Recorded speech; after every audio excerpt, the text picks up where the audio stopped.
Hello everyone, my name's Charles. I produce music under the name Sovryn, and today I'm at DBS Institute in Bristol to talk about bootleg remixing.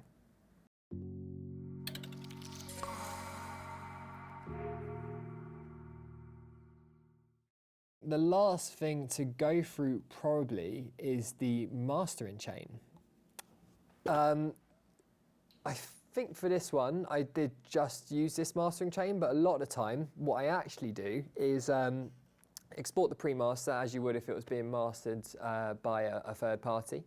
But Logic Pro, now, I don't know if it's been proven, I don't know if there is any way to prove it, but I do, and I know a lot of my peers also do think it sounds better than Ableton. I know it's a bit controversial perhaps, but if you run Logic into the Reds, it doesn't sound like it's being digitally crushed like Ableton would do. So I tend to actually do my mastering in Logic, but this one, I think with the quick turnaround, we just went with this chain. Let's see what's going on. So the pre-master.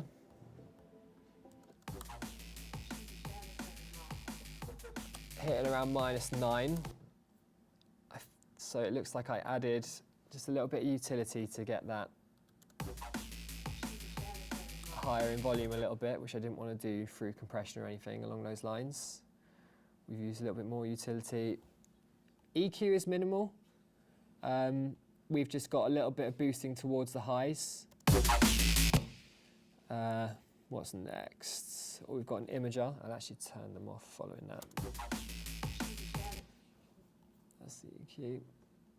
So this is just, looks like I've taken down anything from 219 to mono, and then the various bands have then changed following with the top band being the highest. I was always remember being told that you want your stereo image aligned with the frequency spectrum to look like an upside down Christmas tree, as like a basic reference. So essentially lows to be in the middle, and then as you get to the highs, then to be at the widest two in the range. That's just a good reference. So I try and adhere to that as much as possible.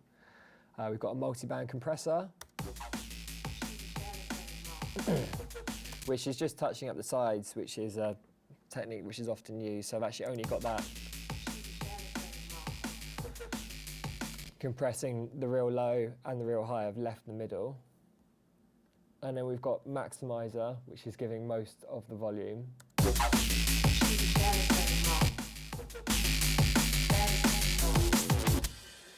Yeah, that's a really wicked plugin. I used to use FabFilter Pro L, but since using this, I've found it to be really useful.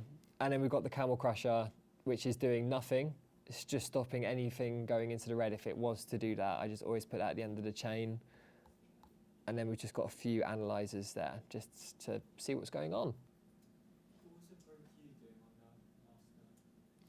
Yeah, let's have a little look. So the Pro Q on the master, not a lot is probably the short answer, it seems. I've got it adding a little bit of high end very, very minimally, but I think if we actually turned it off, let's see what happens.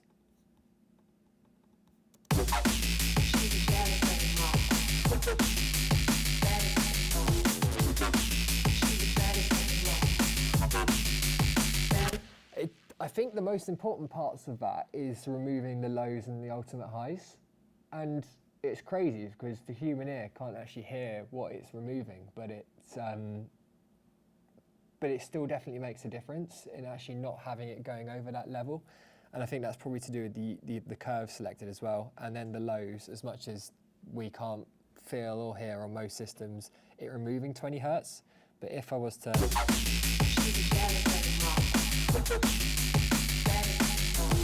It just feels a little bit tighter with that 20 Hertz and under being removed, which in theory is a bit ridiculous because we shouldn't be able to hear it anyway, but I think it definitely does something. And then it's just a very basic curve.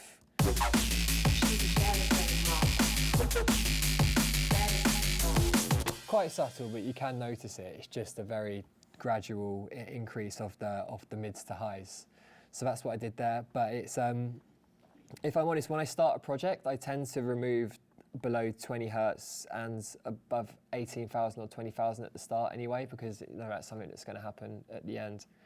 I mean, a common common debate is, do you produce a tune with your mastering chain on or off? And you know, I've heard great stories to either side of this, but one great way of putting it was someone said, would you paint a room with the lights off? You probably wouldn't. So if this is what your room's going to look like at the end with the mastering chain, maybe you're best off working and doing the production with the mastering chain on, because it's going to sound completely different. But it's opinion. You can get great results either way. But that just made me chuckle when I heard that analogy.